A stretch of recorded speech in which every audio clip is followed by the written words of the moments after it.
create a new reality. I close my eyes and I will be there. I will dream it. So I am curious, Seth, what is your narrative in your head? What makes you write 8,183 blog posts today? I hope I have counted it right. Did you count? I haven't counted in a very long time. I've been saying it was 7,000, November 6, 2017. So I added all the other days. 8,183, streak off. So what is the narrative that makes you write day in, day out, again and again? Well, this one's pretty easy, which is that 20 years ago, I made a decision. And the decision is that tomorrow there would be a blog post from me. It doesn't pay to spend a lot of time rethinking that decision because that decision has been a good one. It hasn't cost me very much and it's benefited me and other people. So if I can limit the number of useful decisions I make each day, I'm going to do a better job on those decisions. And there are other decisions like I brush my teeth every morning. I take a shower every day. I'm not growing a beard. I don't have a meeting with myself every day about whether I should grow a beard or not. I decided a long time ago I'm not a beard guy. So I decided to be a blogger. And I revisit that decision every 6 months or so, but not every day. Okay. So in your book, The Practice, which actually came out of the Creative Workshop seminar from Akimbo, and the title was going to be Trust Yourself, but your editor came with The Practice, which you really trusted a lot. You talk a lot about trust yourself. How do we really do that? It is a nice sentence. It sounds really nice in the ear, but are there practices that you can do in order to trust yourself? This is, there are a bunch of ways that you can approach this question. One of them is from just a purely emotional standpoint.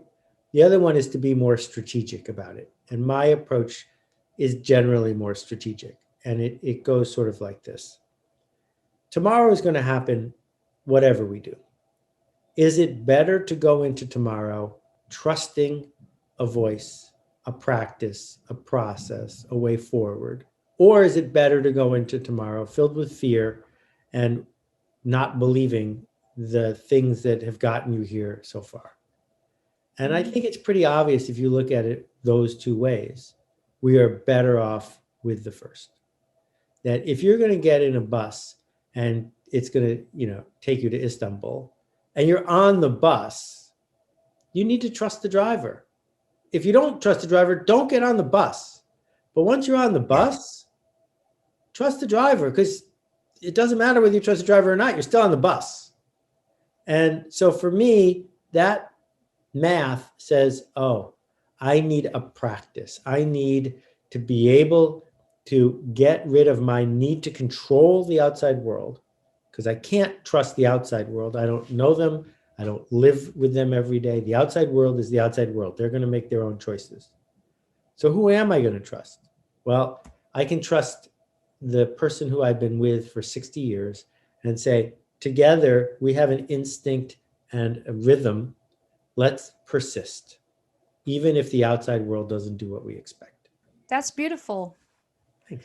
So you also talked on, I think it was with Tim Ferriss or Tom Bilyeu, about we can swim in ways that we actually didn't know we can swim. How can we actually discover that? Is that by doing the practice? I don't remember the exact riff. You're talking about actual swimming and how I learned how to swim better? No, that I use it as a metaphor actually. Okay. But I mean, like, for example, the work we do when we, for example, would start a running practice where we actually never even did running.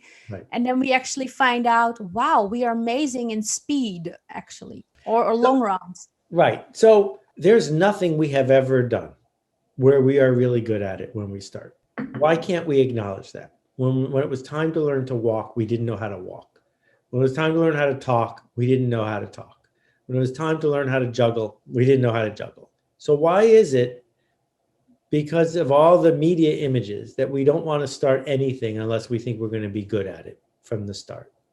And you've experienced this inside the podcast workshop, right? That the thing that holds back most people from having a podcast is they don't know how they can end up on the other side, how they can be Mark Maron or, somebody who's got a big, famous, popular podcast. So they don't Yeah. want to even try. I think the images of people doing it off the charts beautifully well can be inspirational. They can show us patterns and processes, but they can also be a roadblock because they can push us to say, well, I'm never going to be like that.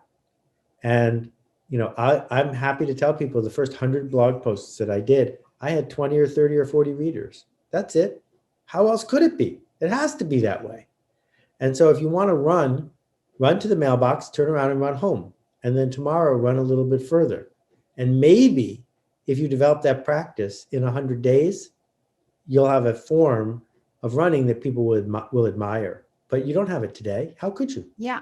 Okay. About consistency, yeah, like 8,183 blog posts, 20 best-selling books. Actually, what I also learned a lot within the Akimbo is just create and ship. Create and ship. But in this process, how can we be consistent in being the best version of ourselves at any given moment? I'm not talking about the perfect version, but at that moment. Well, Özlem, what do you think happens when you're not that? I think then I would be more actually in my head, being scared and afraid, like, I can't do this. I'm not going to do this. Seth Godin is going to come on my podcast. I'm not present at all. I'm actually making it worse than it actually is. So what you're saying is there's a voice in your head that doesn't trust you to do the work and it's forcing you to not be present, which is undermining the work. Yeah, I'm right? saying that. To that voice, I would say, that's interesting. Thanks for letting me know. But instead, it sounds like you're fighting that voice and trying to persuade that voice that it's wrong. That voice will never admit that it's wrong, right? Anytime you're doing something that's important, resistance will make it so that you will not feel present because it is trying to protect you. It will feel safer to that primordial brain of yours, that little section of that brain back there. It will feel safer to it if you could just hide in a dark room instead. Do not attract attention. Do not get uppity. Do not ask for more than your share. Just back off. It doesn't trust you. And because it doesn't trust you, it's scolding you, it's scaring you, it's being hyperbolic, and it's getting what it wants when you have a fight with it. Because in the moment that you're having a fight with it, you are paying attention to it and not present. And so, what Pema taught us is go back to the breath, go back to the work, go back to the practice. That's interesting. And then go back to work. Okay. Go back to the breath, go back to work, go back to the practice. Right. Nice.